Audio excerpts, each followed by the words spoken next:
পরম করুণাময় ও অসীম দাতা আল্লাহর নামে শুরু। সমস্ত প্রশংসা আল্লাহর, যিনি নভমণ্ডলে যা আছে এবং ভূমণ্ডলে যা আছে সব কিছুর মালিক, এবং তাঁরই প্রশংসা পরকালে। তিনি প্রজ্ঞাময়, সর্বজ্ঞ। তিনি জানেন যা ভূগর্ভে প্রবেশ করে, যা সেখান থেকে নির্গত হয়, যা আকাশ থেকে বর্ষিত হয় এবং যা আকাশে উত্থিত হয়। তিনি পরম দয়ালু, ক্ষমাশীল।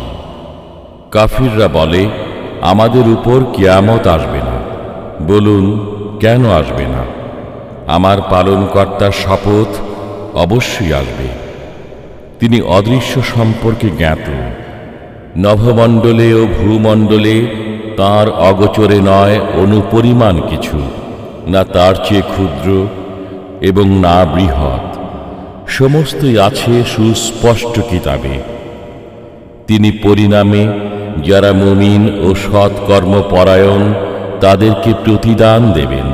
তাদের জন্য রয়েছে ক্ষমা ও সম্মানজনক রিজিক। আর যারা আমার আয়াতসমূহকে ব্যর্থ করার জন্য উঠে পড়ে লেগে যায়, তাদের জন্য রয়েছে যন্ত্রণাদায়ক শাস্তি। যারা জ্ঞানপ্রাপ্ত তারা আপনার পালনকর্তার কাছ থেকে অবতীর্ণ কোরআনকে সত্য জ্ঞান করে এবং এটা মানুষকে পরাক্রমশালী, সর্বগুণে গুণান্বিত আল্লাহর পথ প্রদর্শন করে। কাফিররা বলে, আমরা কি তোমাদেরকে এমন ব্যক্তি সন্ধান দেব যে তোমাদেরকে খবর দেয় যে তোমরা সম্পূর্ণ ছিন্ন বিচ্ছিন্ন হয়ে গেলেও তোমরা নতুনভাবে সৃজিত হবে? সে আল্লাহ সম্পর্কে মিথ্যা বলে, না হয় সে উন্মাদ, এবং যারা পরকালে অবিশ্বাসী তারা আযাবে ও ঘোর পথভ্রষ্টতায় পতিত আছে। তারা কি তাদের সামনের ও পেছনের আকাশ ও পৃথিবীর প্রতি লক্ষ্য করে না? আমি ইচ্ছা করলে তাদের সহ জমিন ধসিয়ে দেব, অথবা আকাশের কোনো খণ্ড তাদের উপর পতিত করব।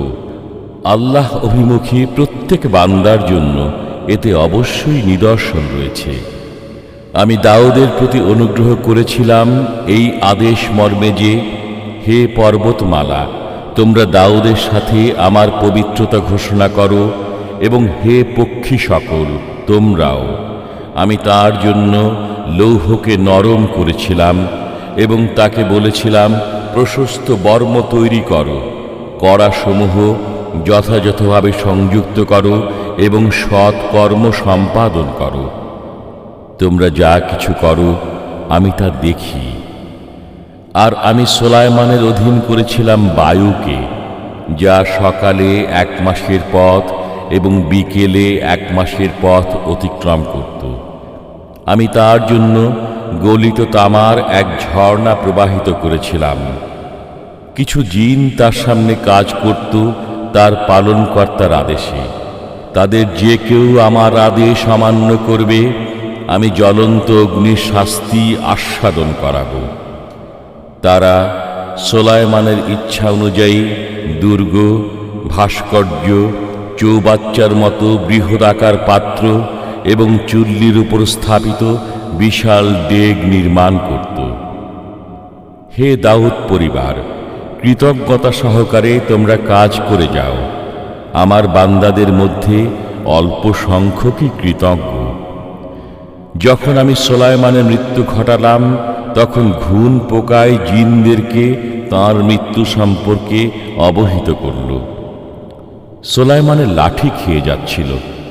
যখন তিনি মাটিতে পড়ে গেলেন, তখন জিনরা বুঝতে পারল যে অদৃশ্য বিষয়ের জ্ঞান থাকলে তারা এই লাঞ্ছনাপূর্ণ শাস্তিতে আবদ্ধ থাকত না। সাবার অধিবাসীদের জন্য তাদের বাসভূমিতে ছিল এক নিদর্শন, 2টি উদ্যান, একটি ডান দিকে, একটি বাম দিকে। তোমরা তোমাদের পালনকর্তার রিজিক খাও এবং তার প্রতি কৃতজ্ঞতা প্রকাশ করো। স্বাস্থ্যকর শহর এবং ক্ষমাশীল পালনকর্তা। অতঃপর তারা অবাধ্যতা করল, ফলে আমি তাদের উপর প্রেরণ করলাম প্রবল বন্যা, আর তাদের উদ্যানদ্বয়কে পরিবর্তন করে দিলাম এমন দুই উদ্যানে, যাতে উদ্গত হয় বিস্বাদ ফলমূল, ঝাউ গাছ এবং সামান্য কুলবৃক্ষ। এটা ছিল কুফরের কারণে তাদের প্রতি আমার শাস্তি। আমি অকৃতজ্ঞ ব্যতীত কাউকে শাস্তি দিই না। তাদের এবং যেসব জনপদের লোকদের প্রতি আমি অনুগ্রহ করেছিলাম, সেগুলোর মধ্যবর্তী স্থানে অনেক দৃশ্যমান জনপদ স্থাপন করেছিলাম এবং সেগুলোতে ভ্রমণ নির্ধারিত করেছিলাম। তোমরা এসব জনপদে রাতে ও দিনে নিরাপদে ভ্রমণ করো। অতঃপর তারা বলল, হে আমাদের পালনকর্তা, আমাদের ভ্রমণের পরিসর বাড়িয়ে দাও। তারা নিজেদের প্রতি জুলুম করেছিল, ফলে আমি তাদেরকে উপাখ্যানে পরিণত করলাম এবং সম্পূর্ণরূপে ছিন্ন বিচ্ছিন্ন করে দিলাম। নিশ্চয়ই এতে প্রত্যেক ধৈর্যশীল কৃতজ্ঞের জন্য নিদর্শনাবলী রয়েছে। আর তাদের উপর ইবলিস তার অনুমান সত্য হিসেবে প্রতিষ্ঠিত করল, ফলে তাদের মধ্যে মুমিনদের একটি দল ছাড়া সকলেই তার পথ অনুসরণ করল। তাদের উপর শয়তানের কোনো ক্ষমতা ছিল না। তবে কে পরকালে বিশ্বাস করে এবং কে তাতে সন্দেহ করে, তা প্রকাশ করাই ছিল আমার উদ্দেশ্য।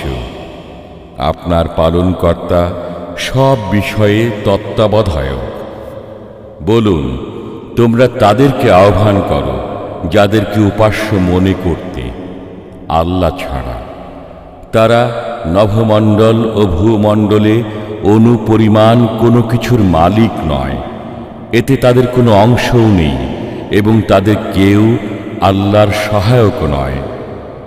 যার জন্য অনুমতি দেয়া হয়, সে ছাড়া আল্লাহর কাছে কারো সুপারিশ ফলপ্রসূ হবে না। যখন তাদের মন থেকে ভয় ভীতি দূর হয়ে যাবে, তখন তারা পরস্পরে বলবে, তিনি সত্য বলেছেন এবং তিনি সবার উপরে মহান। বলুন, নভমণ্ডল ও ভূমণ্ডল থেকে কে তোমাদেরকে রিজিক দেয়? বলুন, আল্লাহ। নিশ্চয়ই আমরা অথবা তোমরা হেদায়েতের উপর প্রতিষ্ঠিত কিংবা প্রকাশ্য বিভ্রান্তিতে পতিত। বলুন, আমাদের অপরাধের জন্য তোমরা জিজ্ঞাসিত হবে না এবং তোমরা যা কিছু করো সে সম্পর্কে আমরা জিজ্ঞাসিত হব না। বলুন, আমাদের পালনকর্তা আমাদেরকে সমবেত করবেন, তারপর তিনি আমাদের মধ্যে সঠিকভাবে ফয়সালা করবেন। তিনি ফয়সালাকারী, সর্বজ্ঞ। বলুন, তোমরা যাদেরকে আল্লাহর সাথে অংশীদার রূপে সংযুক্ত করেছ, তাদেরকে এনে আমাকে দেখাও। বরং তিনি আল্লাহ পরাক্রমশীল, প্রজ্ঞাময়। আমি আপনাকে সমগ্র মানব জাতির জন্য সুসংবাদদাতা ও সতর্ককারী রূপে পাঠিয়েছি, কিন্তু অধিকাংশ মানুষ তা জানে না। তারা বলে, তোমরা যদি সত্যবাদী হও তবে বলো, এই ওয়াদা কখন বাস্তবায়িত হবে? বলুন, তোমাদের জন্য একটি দিনের ওয়াদা রয়েছে, যাকে তোমরা এক মুহূর্ত বিলম্বিত করতে পারবে না এবং ত্বরান্বিতও করতে পারবে না। কাফিররা বলে, আমরা কখনো এ কোরআন বিশ্বাস করব না এবং এর পূর্ববর্তী কিতাবেও নয়। আপনি যদি পাপিষ্ঠদেরকে দেখতেন যখন তাদেরকে তাদের পালনকর্তার সামনে দাঁড় করানো হবে, তখন তারা পরস্পর কথা কাটাকাটি করবে। যাদেরকে দুর্বল মনে করা হলো, তারা অহংকারীদেরকে বলবে, তোমরা না থাকলে আমরা অবশ্যই মুমিন হতাম। অহংকারীরা দুর্বলকে বলবে, তোমাদের কাছে হেদায়েত আসার পর আমরা কি তোমাদেরকে বাধা দিয়েছিলাম? বরং তোমরাই তো ছিলে অপরাধী। দুর্বলরা অহংকারীদেরকে বলবে, বরং তোমরাই তো দিবারাত্রি চক্রান্ত করে আমাদেরকে নির্দেশ দিতে যেন আমরা আল্লাহকে না মানি এবং তার অংশীদার সাব্যস্ত করি। তারা যখন শাস্তি দেখবে, তখন মনের অনুতাপ মনেই রাখবে। বস্তুত আমি কাফিরদের গলায় বেড়ি পরাব, তারা সে প্রতিফলই পেয়ে থাকে যা তারা করত। কোন জনপদে সতর্ককারী প্রেরণ করা হলেই তার বিত্তশালী অধিবাসীরা বলতে শুরু করেছে, তোমরা যে বিষয়সহ প্রেরিত হয়েছ আমরা তা মানি না। তারা আরো বলেছে, আমরা ধনে জনে সমৃদ্ধ, সুতরাং আমরা শাস্তিপ্রাপ্ত হব না। বলুন, আমার পালনকর্তা যাকে ইচ্ছা রিজিক বাড়িয়ে দেন এবং পরিমিত দেন, কিন্তু অধিকাংশ মানুষ তা বোঝে না। তোমাদের ধন সম্পদ ও সন্তান সন্ততি তোমাদেরকে আমার নিকটবর্তী করবে না, তবে যারা বিশ্বাস স্থাপন করে ও সৎকর্ম করে তারা তাদের কর্মের বহুগুণ প্রতিদান পাবে এবং তারা সুউচ্চ প্রাসাদে নিরাপদে থাকবে। আর যারা আমার আয়াতসমূহকে ব্যর্থ করার অপপ্রয়াসে লিপ্ত হয় তাদেরকে আযাবে উপস্থিত করা হবে। বলুন, আমার পালনকর্তা তার বান্দাদের মধ্যে যাকে ইচ্ছা রিজিক বাড়িয়ে দেন এবং সীমিত পরিমাণে দেন। তোমরা যা কিছু ব্যয় করো তিনি তার বিনিময় দেন, তিনি উত্তম রিজিক দাতা। যেদিন তিনি তাদের সবাইকে একত্র করবেন এবং ফেরেশতাদেরকে বলবেন, এরা কি তোমাদেরই পূজা করত? ফেরেশতারা বলবে, আপনি পবিত্র, আমরা আপনার পক্ষে তাদের পক্ষে নই, বরং তারা জিনদের পূজা করত। তাদের অধিকাংশই শয়তানে বিশ্বাসী। অতএব আজকের দিনে তোমরা একে অপরের কোনো উপকার ও অপকার করার অধিকারী হবে না। আর আমি জালিমদেরকে বলবো, তোমরা আগুনের যে শাস্তিকে মিথ্যা বলতে তা আস্বাদন করো। যখন তাদের কাছে আমার সুস্পষ্ট আয়াতসমূহ তিলাওয়াত করা হয় তখন তারা বলে, তোমাদের বাপদাদারা যার ইবাদত করত এ লোকটি যে তা থেকে তোমাদেরকে বাধা দিতে চায়। তারা আরো বলে, এটা মন গড়া মিথ্যা ছাড়া কিছু নয়। আর কাফিরদের কাছে যখন সত্য আগমন করে তখন তারা বলে, এ তো এক সুস্পষ্ট জাদু। আমি তাদেরকে কোনো কিতাব দিইনি যা তারা অধ্যয়ন করবে এবং আপনার আগে তাদের কাছে কোনো সতর্ককারী প্রেরণ করিনি। তাদের পূর্ববর্তীরাও মিথ্যা আরোপ করেছে। আমি তাদেরকে যা দিয়েছিলাম এরা তার 1/10 পায়নি। এরপরও তারা আমার রসুলগণকে মিথ্যা বলেছে। অতএব কেমন হয়েছে আমার শাস্তি? বলুন, আমি তোমাদেরকে একটি বিষয়ে উপদেশ দিচ্ছি, তোমরা আল্লাহর নামে এক একজন করে ও দুইজন করে দাঁড়াও। তারপর চিন্তা ভাবনা করো, তোমাদের সঙ্গীর মধ্যে কোনো উন্মাদনা নেই। তিনি তো আসন্ন কঠোর শাস্তি সম্পর্কে তোমাদেরকে সতর্ক করেন মাত্র। বলুন, আমি তোমাদের কাছে কোনো পারিশ্রমিক চাই না, বরং তা তোমরাই রাখো। আমার পুরস্কার তো আল্লাহর কাছে রয়েছে, প্রত্যেক বস্তুই তাঁর সামনে।